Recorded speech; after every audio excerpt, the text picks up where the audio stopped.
Bonjour tout le monde. Tac, voilà. Donc on passe sur les composants, enfin maintenant sur quelques composants de cette plateforme idéale. On a parlé des différentes... je ne sais pas si je parle assez bien le micro. Ouais, prêt, ouais, ok. Pardon. Donc voilà, on a parlé de la plateforme idéale. Dans la plateforme idéale, il y a beaucoup de choses, techniques, organisationnelles, etc. Là, on va faire le focus avec Julien sur deux composants en particulier, Trino et Iceberg. Sachant que moi, je vais parler un petit peu de le côté plus générique. Qu'est-ce que c'est Trino, qu'est-ce que c'est Iceberg? Apparemment, déjà, beaucoup de gens connaissent Iceberg. Donc, je vais peut-être enfoncer des portes ouvertes, mais on pourra aller dans le détail si vous avez des questions, etc. Et puis Trino, pareil, je ne sais pas qu'est-ce que vous connaissez de Trino. Je vais l'expliquer. Puis s'il y a des questions plus détaillées, on verra. Et Julien, derrière, ira plus sur Iceberg Trino dans la data platform de OVH, comment ça a été implémenté, les spécificités. Donc, je vais commencer. Julien, je te laisse te présenter. Puis, Oui, donc moi c'est Julien Tchaokin, je suis team lead de Lakehouse au sein de OVH. Et du coup, ça fait un peu plus de 2 ans qu'on a commencé à travailler avec Trino et Iceberg. Et du coup, notre rôle c'est d'implémenter cette stack au sein de la data platform. voilà. Donc, du coup, voilà, ça c'est l'agenda. Petite introduction de chacun de nous. Trino, Iceberg, quoi, comment, pourquoi, je vais l'expliquer en un quart d'heure. Retour d'expérience. Après, Julien, sur vraiment l'implémentation, parce que c'est vaste, Trino, Iceberg, on peut faire plein de choses. Donc, Julien va expliquer.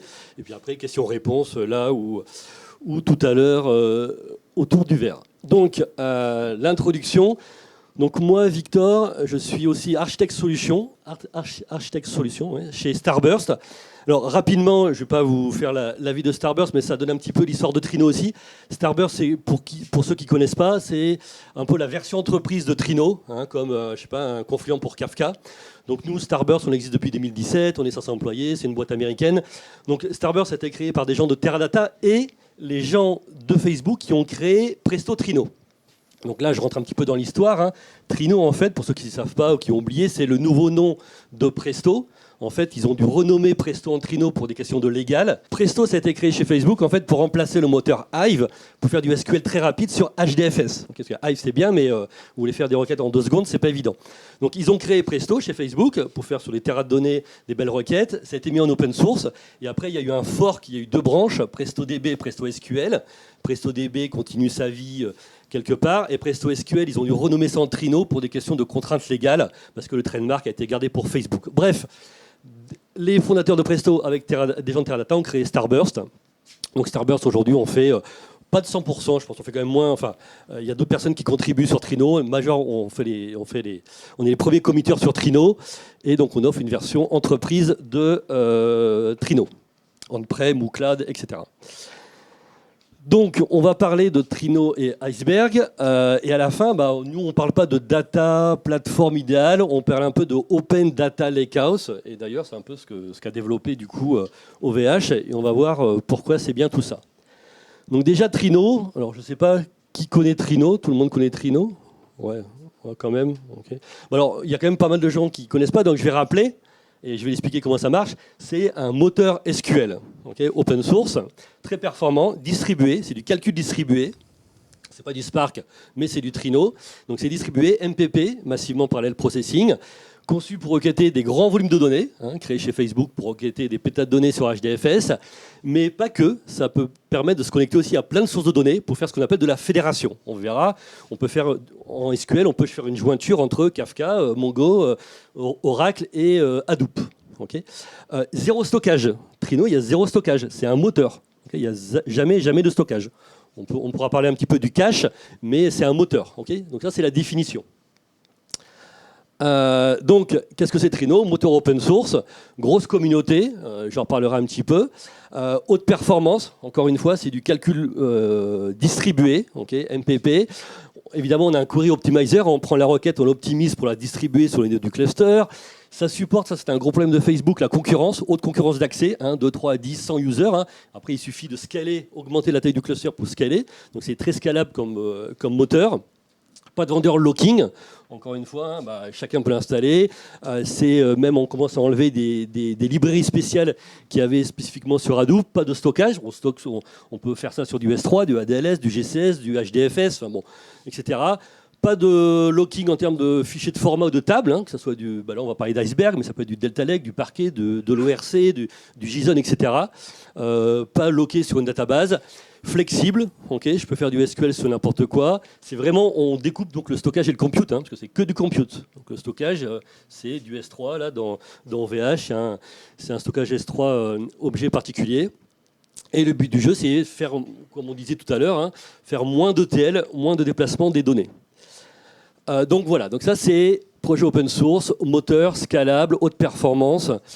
No vendor locking est flexible pour faire un peu du SQL sur tout et n'importe quoi.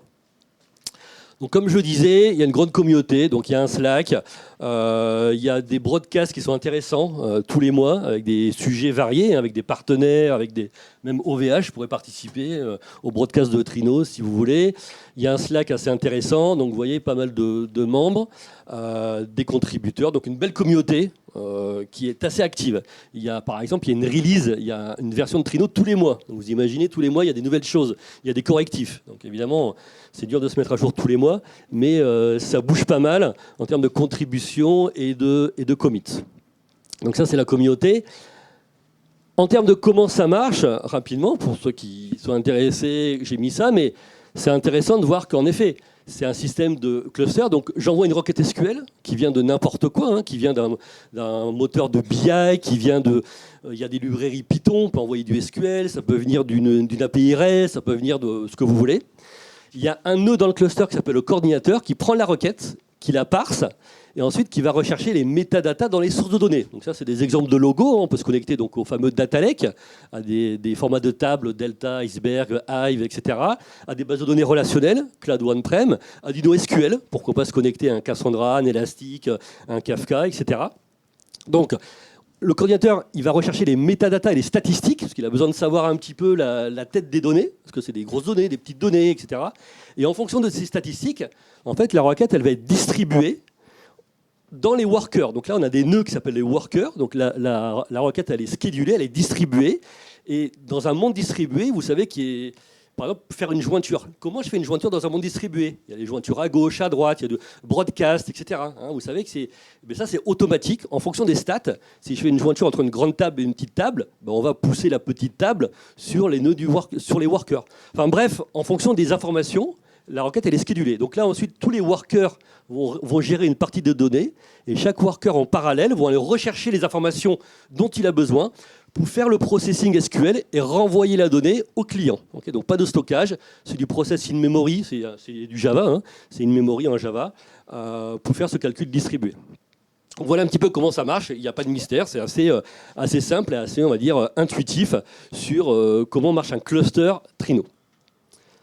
Donc après, l'écosystème, ce qui est intéressant, c'est que c'est hyper ouvert et c'est très dynamique. Donc là, par exemple, vous voyez, c'est les connecteurs. Donc on va connecter évidemment des data lakes, des data lakehouse, des object storage, des HDFS. Vous voyez ici, j'ai mis une requête. Dans une requête, donc c'est là où les gens ils se disent « Ah oui, ça y est, je comprends ». Je fais une jointure entre Hive, Mongo et Oracle. Okay, je fais une requête. Et ma donnée, elle reste dans Mongo, elle reste dans Oracle, elle reste dans HDFS. Hein. Mais depuis un dbeaver, depuis Power BI Tableau, je fais une requête qui me fait une jointure entre tout ça. Donc le processing, il va être fait dans Trino. Donc plein de connecteurs. Vous voyez ici des connecteurs qui arrivent encore assez régulièrement hein, dans la communauté. Vous pouvez même développer, vous pouvez même implanter votre propre connecteur en Java, s'il manque un connecteur. Donc voilà. Alors après, pareil, sur le data lake, hein, on va supporter des catalogues spécifiques, comme du Glue, du Unity Catalog, du Polaris, etc. Hein, les fameux Metastore ou catalogues de données pour se connecter à tout ça. Donc pour les connecteurs, un bel écosystème qui grossit avec différents connecteurs. Vous voyez, la liste ne fait que de grandir. Les clients, les drivers, donc ça c'était les sources, sur quoi je me connecte pour faire du SQL. Maintenant, comment j'attaque tout ça? Et les plugins. Donc pareil, c'est hyper vaste, c'est hyper varié. Donc des clients, vous voyez, on peut attaquer ça via du JDBC, de l'ODBC. Il y a des gens qui ont fait des librairies JavaScript, .NET, Python, hein, une belle librairie Python. Il y a des plugins dans DBT. Qu'est-ce que je dis? Oui, donc il y a un API REST.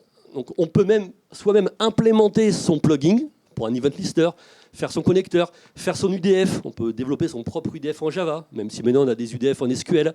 Et puis il y a des composants, comme par exemple des connecteurs vers OpenLineage, pour récupérer le lineage. Hein. Je fais une vue, je fais une belle requête, mais j'ai envie de voir le lineage. Vers OPA pour la sécurité. Il y a même un plugin dans Apache Ranger. Des Helm charts pour déployer ça. Trino Gateway, donc Julien en parlera. C'est un composant au-dessus de Trino pour faire du proxy, quoi. Donc voilà, pas mal de composants pour se connecter à l'écosystème. Donc ça, par exemple, c'est les clients, okay, des clients qui vont pouvoir se connecter à du Trino. Okay, donc super riche, et il y a plein de gens qui continuent à faire des choses à droite à gauche. Comment on l'utilise? Je regarde l'heure, je ne sais pas l'heure. C'est bon, je suis dans les 19h11. Ouais, okay. Donc Interactive Data Analytics, hein, c'est vraiment les gens qui font des requêtes ad hoc pour faire de la data vise, pour faire de la BI, c'est-à-dire que je veux explorer ma donnée, je veux requêter des gros volumes de données avec une faible latence évidemment, mais aussi je veux faire des croisements entre mon Oracle et ma base de données et Mongo et mon data lake sans avoir à faire de l'ETL. Puis peut-être qu'un jour je me dis tiens, à ce moment-là c'est bien de faire de l'ETL parce que peut-être en termes de paire ça serait mieux, mais au moins c'est intéressant. Donc Interactive Data Analytics. High Performance Data Lake, donc là, dès que vous avez du Data Lake, de l'Object Storage, de l'HDFS, des fichiers, ça marche super bien.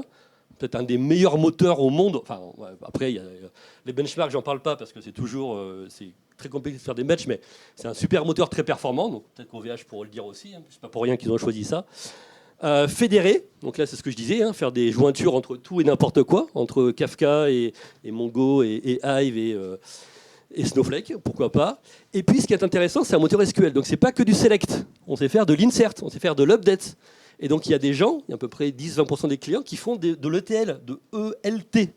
Ils font select, insert into, select from. Ok ? Donc on peut comme ça bouger la donnée entre mon Oracle et mon Hive avec du SQL. Parce que je fais de l'insert, parce que je fais de l'update. Okay. Alors après, il faut le scheduler. On fait pas du batch, on fait pas du bulk load, on fait pas du scheduling, on fait pas du CDC, mais on peut bouger la donnée ou la transformer. Parce que même dans Trino, maintenant, on a ce qu'on appelle le retry, enfin quelque chose pour faire du batch. Vous avez des requêtes qui durent une demi-heure, 1 heure, 3 heures. On va faire du retry automatique. S'il y a un worker qui tombe, la requête elle va repartir automatiquement. Enfin bref, on a des choses aussi pour faire du batch, pour faire de l'ETL, pour faire du transformation. Okay, c'est pas que du SQL avec une requête qui dure 2 secondes. Okay, donc plein de use case dès qu'on va faire de l'ETL. Donc c'est ce que je disais ici. Du batch sans failure, parce qu'avec ce qui s'appelait avant tardigrade, permettait de reprendre sur événement. Tac, tac, alors je passe vite parce que je pense que je vais être en retard. Iceberg. Donc Iceberg, ça a été créé chez Netflix en 2017, donc ça vous connaissez peut-être déjà, sachant que Netflix est un gros utilisateur de Trino, donc ils ont fait du Trino sur Iceberg assez rapidement. Donc en gros, Iceberg, ça, vous l'avez peut-être su, mais ça résout les problèmes de Hive. Hive, c'est bien quand on fait du data lake, mais c'est pas évolutif en termes de partition, en termes de changement de schéma, en termes d'acidité, en termes de transaction. Je peux pas faire un insert, un update, un delete dans Hive, c'est pas évident. Je peux le faire, mais à certaines conditions. Et bref, depuis 3 ans, ça c'est une slide qui date d'il y a 2 ans. Donc depuis, il y a plein de moteurs. Donc le but du jeu, c'est qu'il y a plein de moteurs différents. On voit Trino, Starburst, mais plein de moteurs différents qui peuvent utiliser les tables au format Iceberg, sachant que ces tables sont basées sur des fichiers qui sont soit de l'ORC, du parquet de Lavro. Iceberg, c'est un format de table. En dessous, il y a des fichiers. Mais il faut quand même un moteur pour les attaquer. Et sans moteur, on ne fait rien. Et Iceberg, évidemment, ça peut reposer sur des stockages différents. Et Iceberg, en fait, c'est quoi? C'est là où c'est intéressant.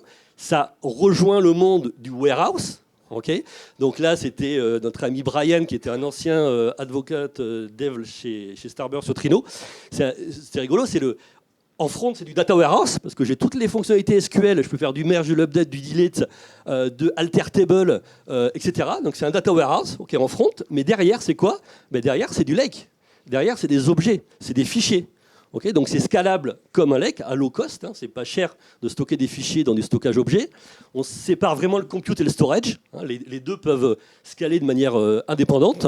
Et puis je peux faire évoluer le schéma, les partitions, etc. Donc c'est ce qu'on appelle le lakehouse. Lakehouse, c'est la contraction de warehouse et lake. Okay. Donc voilà, donc ça c'est, vous connaissez déjà. Je passe pas peut-être dans toutes les fonctionnalités parce que vous connaissez, mais voilà, ça amène plein de choses. L'évolution des schémas, des partitions, on n'est pas obligé de partitionner tout, même si on veut avoir des bonnes perfs. Évolution des partitions à la volée, l'acidité. Hein, on pourra faire des transactions acides sur un lake, sur des fichiers, dans un data lakehouse. Alors évidemment, il va falloir que je fasse de la compaction, de l'optimisation, hein, parce qu'il y a plein de fichiers qui vont être créés dans tous les sens. Donc il va falloir que je manage tout ça. Mais dans Trino, il y a des fonctions pour faire tout ça. Time travel, c'est pour revenir à une ancienne version. En fait, dès que je fais des choses, il y a un versionning qui est fait. Les performances, évidemment, avec des choses particulières. Et puis, on n'est plus obligé de faire que du Hive Metastore. On peut utiliser des Metastore Polaris, Unity, REST API, etc. Donc, plein de bénéfices. Et en plus, ça évolue assez vite en termes de fonctionnalité. Donc, vous l'avez compris, Iceberg plus Trino, c'est quand même assez sympa. Il y a des grosses sociétés qui font ça. Donc voilà, chez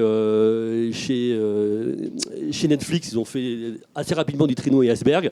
Donc c'est vraiment un couple qui marche très très bien. Okay, le connecteur Trino Iceberg, voilà, il supporte tout. On peut faire des vues matérialisées dans Iceberg.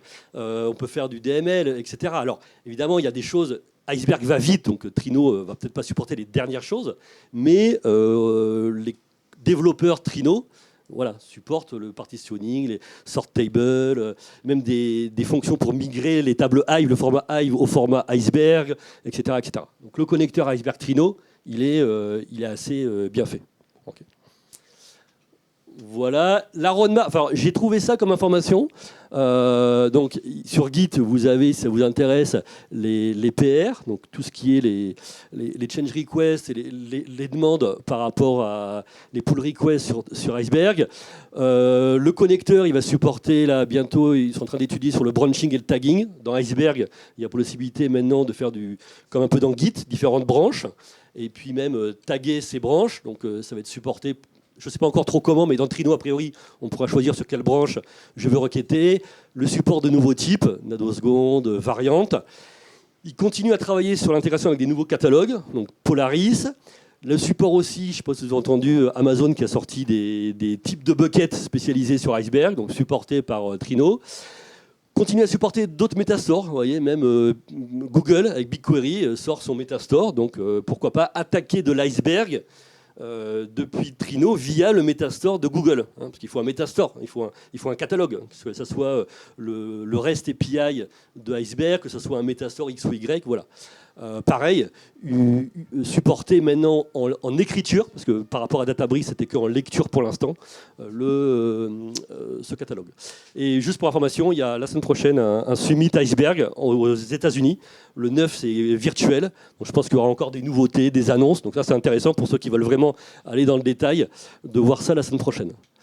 Donc voilà, j'en ai fini, je vais passer la main à Julien, mais voilà, vous voyez la Open Data Lakehouse, hein, c'est un peu marketing, mais vous mettez du Trino, Iceberg, alors, il y a toujours Delta et UD qui sont là, mais Iceberg, se connecter à des fichiers de format X ou Y, des object storage X ou Y, et puis en plus, vous pouvez vous connecter à d'autres sources de données.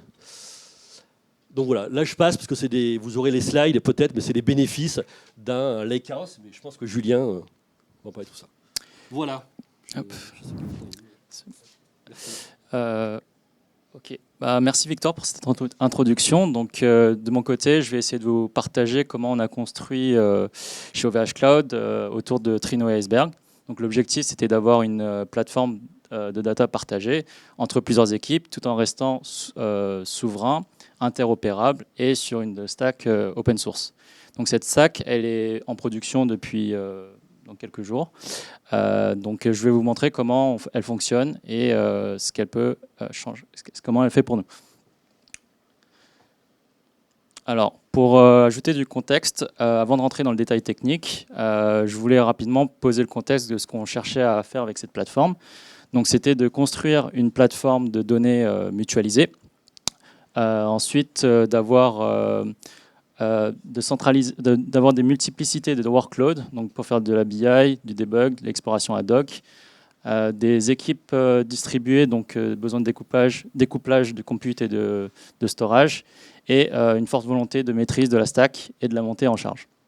Donc l'objectif, c'était de donner accès à plusieurs équipes produites en toute autonomie, centraliser la gouvernance et les métadonnées grâce au REST Catalog, garantir la souveraineté et la conformité et l'open source. Donc ce schéma il montre la séparation entre,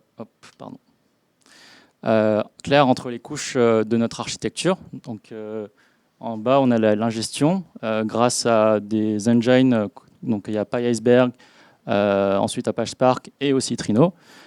Donc ensuite la metadata layer qui est donc tout autour de Iceberg et la data consumption layer qui est Trino. Donc ce modèle nous permet de faire évoluer chaque couche indépendamment. Par exemple, on peut changer d'un moteur d'ingestion ou ajouter un moteur de lecture sans remettre en cause les données ou leur format. Alors ici, on voit les différents outils qui interagissent avec Iceberg dans notre stack. On a Trino pour les requêtages fédérés. Donc, ensuite, ce qu'il faut retenir, en fait, c'est que grâce à Iceberg, tous les moteurs peuvent lire et écrire dans le même format, sans friction. Et les requêtes de lecture sont particulièrement performantes avec Trino. Mais les requêtes, les écritures massives, par contre, on préfère passer par plutôt du PyIceberg ou du PySpark. Côté ingestion, donc on s'appuie principalement sur deux composants, Spark et PyIceberg. Les défis classiques d'un ETL, donc c'est toujours fusionner les données issues de différentes sources, donc assurer une insertion rapide et bâtir des pipelines fiables. Et on voulait faire ça sans sacrifier du coup la gouvernance et la performance.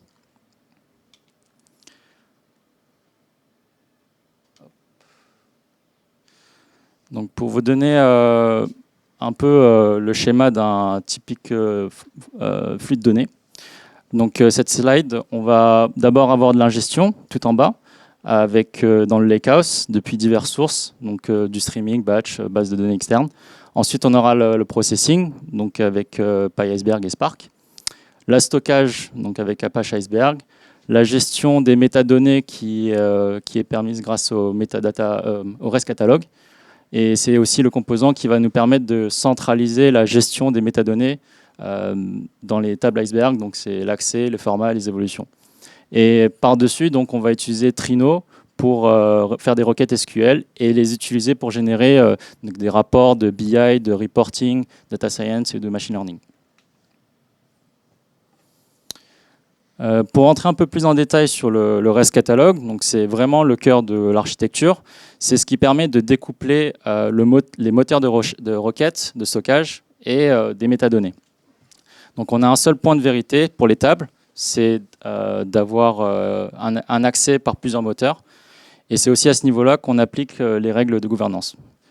Et donc là, on essaie en haut, les moteurs au centre, et les REST catalogues. Donc vous avez plusieurs choix, Polaris, Unity, Gravitino. Et en bas, donc l'espace de stockage, nous, on est avec OpenIO.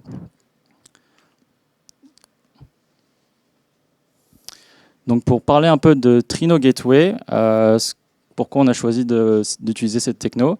Donc en fait, ça va nous servir d'un point d'entrée unique pour toutes les requêtes SQL. Donc c'est un reverse proxy qui est capable de faire une passerelle de routage configurable pour plusieurs clusters Trino. Donc un des éléments clés dans l'architecture, c'est d'avoir ce proxy qui fait passerelle. Et l'avantage aussi, c'est que les utilisateurs n'ont qu'un seul point à configurer, peu importe où se trouve le cluster Trino, cible, en arrière-plan. Le gateway va router en fait toutes les requêtes de manière intelligente en fonction du type de requête, la charge et des sources de données. Donc ensuite, ça va nous permettre aussi de déployer plusieurs clusters Trino ou alors de faire des updates en utilisant les modèles Blue, Green et Canary, donc sans avoir des interruptions de service. Et bien sûr, grâce à Trino Gateway, donc on peut mettre derrière plusieurs clusters Trino, donc c'est une scalabilité transparente qui nous permet d'ajuster dynamiquement la capacité sans impacter les utilisateurs. Pour vous donner des use cases côté BI, donc on utilise pas mal, du coup Trino grâce aux différents drivers qu'ils proposent. On va exposer les moteurs de Trino et grâce au SQL, donc il va pouvoir fonctionner avec plein d'outils du marché qu'a présenté Victor, dont pour l'instant on est compatible avec Metabase, Apache Superset et Power BI, mais au fur et à mesure on va débloquer plusieurs outils. Pour vous donner un peu les idées de défis et de solutions qu'on a rencontrés sur l'implémentation, donc comme tout projet, évidemment on a rencontré des défis techniques. Donc les 4 points qu'on a voulu aborder, c'était l'observabilité. Donc c'est comprendre ce qui se passe sur Trino, sur les JobSpark. On a mis en place des dashboards Grafana avec des métriques qui sont exposées avec Prometheus. Ensuite, ce qui est important aussi, c'est la sécurité des accès. Donc, on voulait une gestion fine, dynamique, sans devoir tout coder à la main. Donc, on s'est appuyé avec justement OPA pour gérer les ACL dynamiquement selon les utilisateurs ou les contextes. Et côté performance, donc on a aussi implémenté des jobs qui font de la compaction et des partitionnements de tables, donc pour vous garantir des temps de réponse stables et même avec un gros volume. Et enfin, donc c'était les compatibilités avec les outils BI qui, au fur et à mesure, se débloquent. Donc pour l'instant, Metabase, Tableau, Superset. Et donc on a testé les connecteurs, ajusté certains points côté gateway avec les ACL pour que ça fonctionne en toute transparence. Un autre point que je voulais aborder, c'est donc la souveraineté, qui est un enjeu majeur. Et c'est précisément cette architecture qui nous permet d'assurer. Donc avec Trino, on peut interroger plusieurs sources de données en respectant les contraintes réglementaires comme la RGPD. Et donc avec cette architecture multisource, et surtout on centralise la gouvernance des accès. Côté Iceberg, on bénéficie d'un format qui respecte les contraintes d'intégrité, de cohérence et de traçabilité, donc il est ACID compliant. Et surtout, Iceberg, c'est un standard donc, open source, standard ouvert, donc il est lié à aucun fournisseur et donc on n'a pas de vendor locking. Et donc c'est avec cette combinaison de Trino et Iceberg que ça nous permet d'avoir ce lakehouse moderne, souverain et ouvert.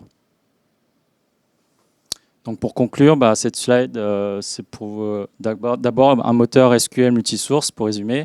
Ensuite, la gouvernance sécurisée et la mutualisation scalable pour les déploiements à la demande. Et enfin, on expose les bonnes données aux bons outils au bon moment pour que ce soit de la BI, le debug ou de l'AML. Et donc tout cela, c'est pour s'appuyer uniquement sur des composants open source. Voilà, donc merci et puis de votre attention et on est disponible pour des questions. Si.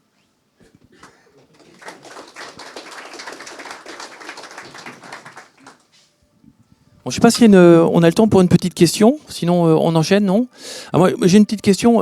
Victor, tu me contredis, mais Trino, aujourd'hui, c'est un peu le standard, un peu comme Postgre est devenu un standard, Trino, c'est devenu incontournable. Donc, on ne peut pas se tromper en choisissant cette brique. Oui, on ne peut pas se tromper. Il y a même des gens qui ont dit le moteur SQL. Oui, je ne vais pas dire que. Oui, non, c'est parce que c'est derrière Athena. Vous connaissez Amazon Athena. C'est Trino derrière. OVH, mais du Trino. Il y a Dell.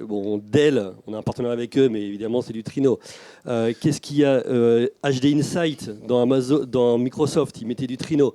Donc il y a des gens qui mettent du Trino en dessous.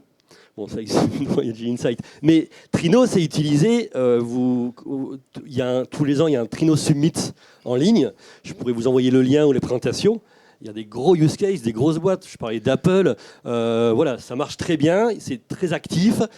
Il y a des releases tous les mois. Donc, non, on ne peut pas se tromper. Si on veut faire du SQL sur du Lake, voilà. Après, il y a d'autres choses qui existent. Mais oui, il y a d'autres choses qui existent, mais on ne pourra pas se tromper. Ouais. Pas de questions, non? Petite question, c'est une question là. Merci Stéphane. Juste une petite question. Donc, vous disiez en début de présentation no copy. Comment ne pas faire tomber les systèmes sources lorsque ce sont des systèmes de prod? Ouais, alors, bonne question.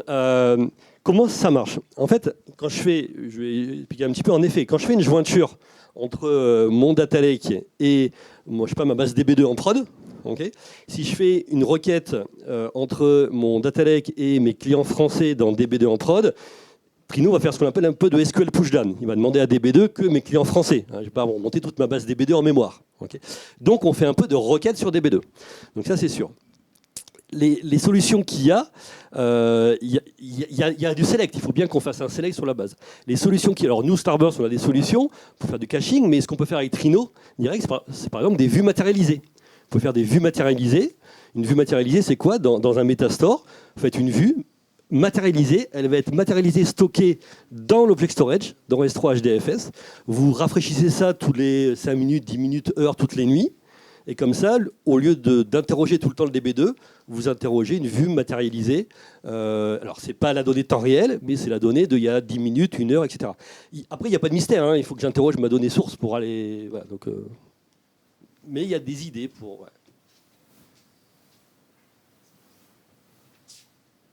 Ok, merci.